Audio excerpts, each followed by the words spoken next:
Video 3. Configuring your sewing machine for free motion quilting. The last time I used my sewing machine was for piecing. So as you can see, I have got a 1/4 inch foot on my machine. This is an appropriate time to show you how I configure my machine for free motion quilting. The first thing I do is change the foot. Let me undo it. It really doesn't take very long. There we go. The foot I'm going to use instead is a free motion foot that is appropriate for use with rulers. I'll go into the different free motion feet another time. Let me just install this now, like that, and tighten it like that. So that's step 1 for configuring a sewing machine for free motion quilting, whether you're going to use a ruler or not. The second step is to make sure that your sewing needle is in the central position and that you have selected a straight stitch. Oh dear, that's my machine going off. Just let me turn it. There we go. As I was saying, you need to make sure that your sewing machine is configured for straight stitching. The last thing you want to do is to have your needle zigzag and crash into the edges of your foot.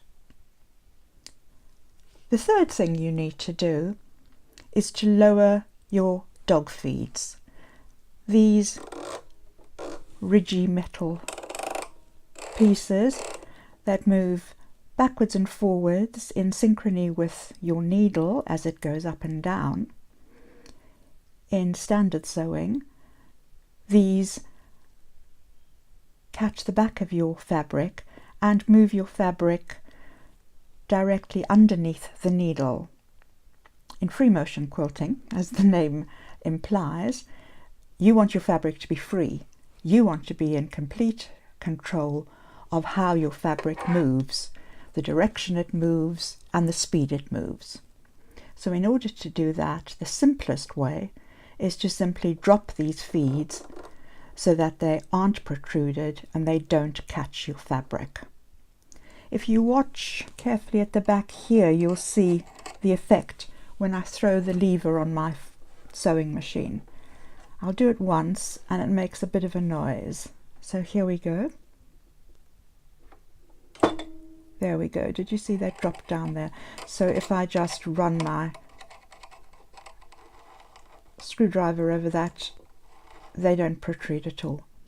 In another video, I'll discuss different ways of making sure that the dogs don't interfere with your fabric, in case you wish not to or you can't drop your feed dogs. So that's the third step. The fourth step is to check that the height of the foot is appropriate. Let me make sure that I can grab a quilting fabric sandwich. So here we go. This is a sandwich. I have a top layer. I have some, I think it's 2 ounce polyester batting and a bottom layer, my sandwich. And what I do is I need to put my fabric underneath and I need to check that, as you can see, I can easily move my fabric underneath my foot. Now let me drop my foot, there we go, into sewing position, and I can still move my fabric. If this isn't appropriate, if the foot is dragging or making it difficult for me to feed my fabric, I need to raise the bottom of my foot. You do this in various ways depending on the sort of machine you've got. On this particular foot, and this is why I like this foot, I simply raise my foot by rotating this knurled ring at the top here. On a fancy machine like my 9400, I can program my foot to be higher, and if I didn't have such a machine, I can use a different sort of foot whereby I can adjust the way the foot is attached, the height at which the foot is attached on the bar that goes up and down here, by attaching it at different heights. But that is the important thing to do. And once you have this at the right height, that's all you need to do. I don't use anything underneath my quilting sandwich generally. I don't use these sliders or slippery surfaces, nor do I use any gloves to help me grab the fabric. If my foot is high enough, I can just move my fabric easily without any impediment at all. So those are the 4 steps for setting up your machine so that you're in free motion quilting mode. Thank you for watching.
Hello.